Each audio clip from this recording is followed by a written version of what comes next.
Olá, sejam bem-vindos, alunos e alunas do curso de Eletroeletrônica no Núcleo de Ensino à Distância Cefet-MG. Hoje iremos começar a nossa primeira unidade, iniciando o curso com os princípios básicos da eletricidade. A eletricidade em si, por muitos é dado como o manejo ou o manuseio dos elétrons. Então vamos ver como que funciona isso. A princípio, vamos começar estudando sobre a matéria.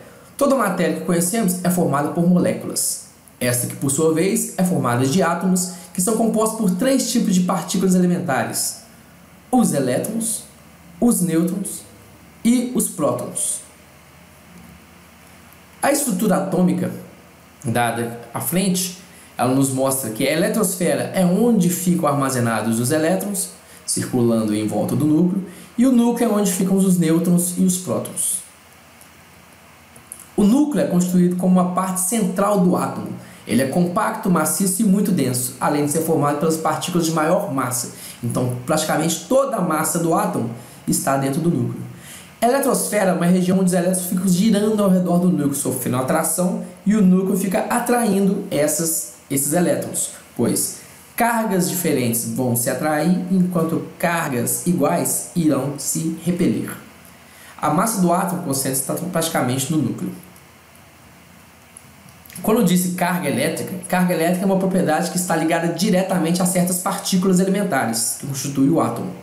Tais partículas são prótons, elétrons e nêutrons. Os prótons possuem carga positiva, elétrons cargas negativas e nêutrons não possuem cargas.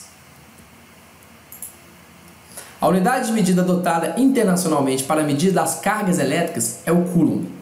A carga elétrica elementar é a menor quantidade de carga encontrada na natureza. Comparando-se esse valor com Coulomb, tem-se a relação de que E, que é a carga elétrica do elemento, é igual a 1,6 vezes 10 a menos 19 coulombs. A carga de um elétron é representada pelo símbolo menos. O corpo que recebeu elétrons fica carregado negativamente, denominado de íon negativo, ou ânion. Então o ânion, você está vendo que ele possui aqui um símbolo negativo, dizendo que ele está carregado negativamente, ou com excesso de elétrons que seu corpo deveria ter. Já o corpo que recebeu elétrons ou perdeu fica carregado positivamente, pois o mesmo tem falta de elétrons, denominado de íon positivo ou cátion.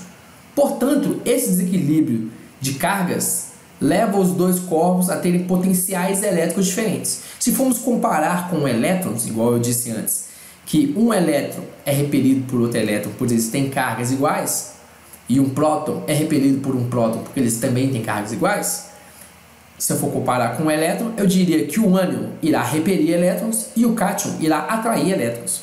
Ou seja, existirá uma diferença do potencial de cada um desses elementos, também chamado de potencial elétrico. Então, a diferença de potencial, abreviada muitas vezes para DDP, existe entre corpos eletrizados com cargas de tipos diferentes, ou com o mesmo tipo de carga, desde que os potenciais elétricos não sejam iguais. Veja, inicialmente na primeira figura, temos um elemento carregado positivamente, uma barra carregada positivamente e outra negativamente. No segundo exemplo, temos diferença de potencial, pois temos uma carga carregada mais positivamente que a outra. No terceiro caso, também temos uma carga mais carregada negativamente que a outra. E olha que interessante, mesmo se um corpo está estável, neutro, ele terá uma diferença de potencial com o outro corpo que está carregado positivamente.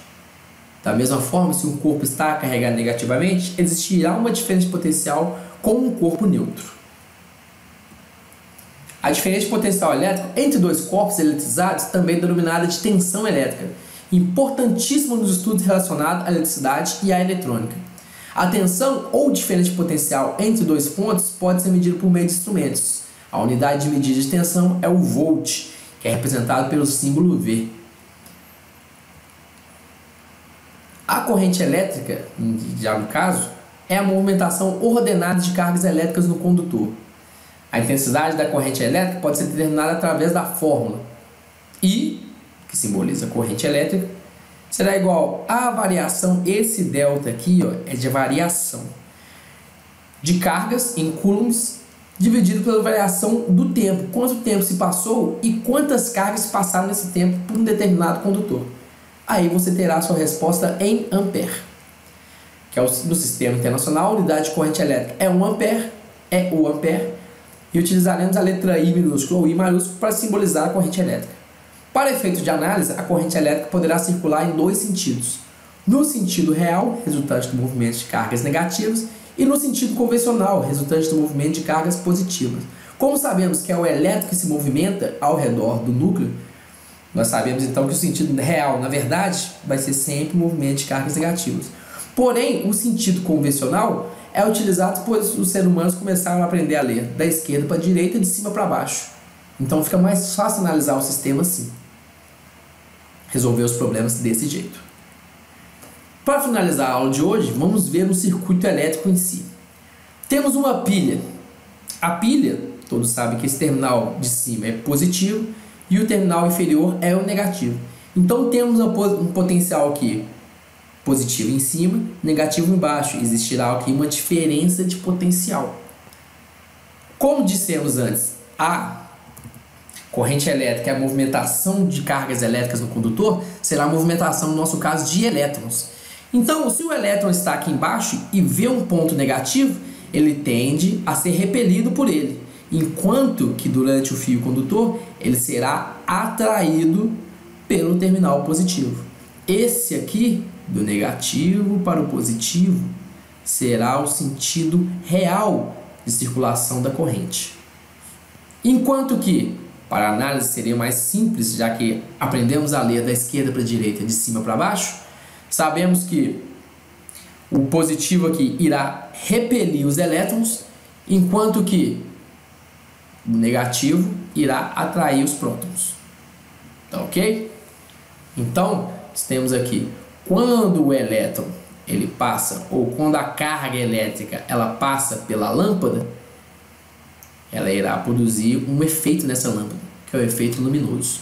Esse efeito luminoso nós iremos estudar mais na próxima unidade, ok? Então, alunos, esses foram os conceitos básicos de eletricidade. Vejam os vídeos complementares, façam os exercícios e eu irei postar um vídeo com a resolução de exercícios para vocês se orientarem como organizar esses estudos todos, toda essa informação. Bons estudos e até a próxima!